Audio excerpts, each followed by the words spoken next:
আপু এইভাবেই হয়ে যাবে রেডি হ্যাঁ, এখন? একটু ধনেপাতা দিয়ে দিই, উপরে দেখতে সুন্দর লাগবে। আচ্ছা তাহলে আপনি দিয়ে দেন। দর্শক, হয়ে গেল রুমা আপার হাতে মেজবানি গরুর মাংস। দেখতে পাচ্ছেন খুবই চমৎকার লাগছে। তো আপু মাংস তো হলো, এখন খেতে দিবেন কখন? বাকি সবাই কোথায়? হ্যাঁ আচ্ছা, সবাইকে ডেকে নিয়ে এখানে তো রান্না করলাম, খাওয়ার জন্য এখানে আয়োজন করছি, চলেন। আচ্ছা জি, চলেন তাহলে আমরা যাই।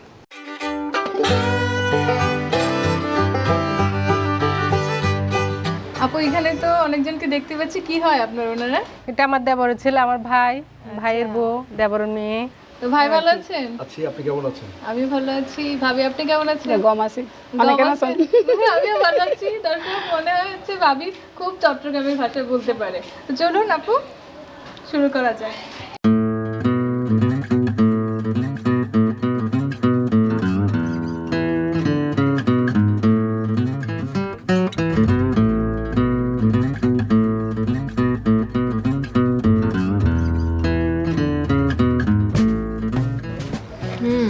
দর্শক অসম্ভব মজা হয়েছে।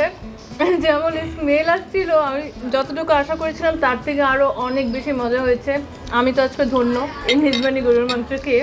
এর আগে কখনোই খাওয়া হয়নি, আজকে সৌভাগ্য হলো আপুর কাছে এসে খাচ্ছি, খুবই ভালো লাগছে। আপনারাও কিন্তু ট্রাই করবেন।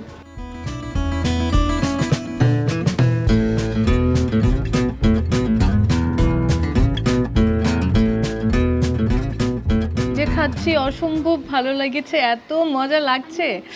খাবো সবটা, তার আগে একটু আমাদের দর্শকদের কাছ থেকে বিদায় নিয়ে নিই। দর্শক আপনারা কিন্তু অবশ্যই মেজবানি গরুর মাংস বাসায়